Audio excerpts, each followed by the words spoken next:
ایک مرتبہ ایک چور ایک باغ میں گھس گیا۔ ایک آم کے پیڑ پر چڑھ کر اس نے اس کی شاخوں کو اس قدر ہلایا کہ تمام آم نیچے گر پڑے۔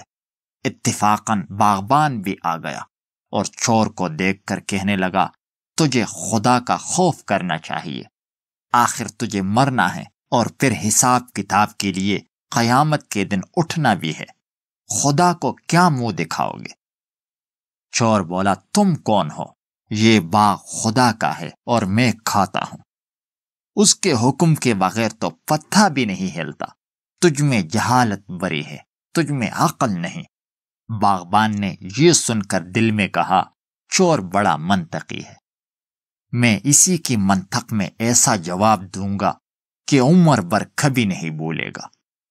باغبان بولا، حضرت نیچے آئیے، ہم پر کرم فرمائیے، آپ کی صحبت غنیمت ہے، مدت کے بعد آپ جیسا بزرگ ملا ہے جس نے توحید کا نقطہ حل کر دیا ہے۔ پیر و مرشد، تشریف لائیے اور ہمیں راہ نجات دکھائیے۔ چور نیچے اتر آیا، باغبان نے اسے پکڑ لیا اور آم کے درخت سے خوب مضبوطی سے باندھ کر پہلے مکوں سے اس کی توازے کی، جب تھک گیا تو لاٹھی سے اس کی خوب مرمت کی، جب مار نے چور کو ڈھیلا کر دیا تو لگا فریاد کرنے، اے ظالم، خدا سے ڈر، میں نے تیرا کیا نقصان کیا ہے کہ بے گناہ کو یوں بے دردی سے پیٹ رہا ہے؟ باغبان نے ہنس کر جواب دیا، حضرت اتنی جلدی اپنے دعوے بھول گئے، کیا اس لاٹھی کو خدا نے پیدا نہیں کیا؟ کیا مارنے والا ہاتھ اور مار کھانے والا جسم خدا کا ہی پیدا کردہ نہیں ہے؟ آپ کیوں ناحق گلہ کرتے ہیں؟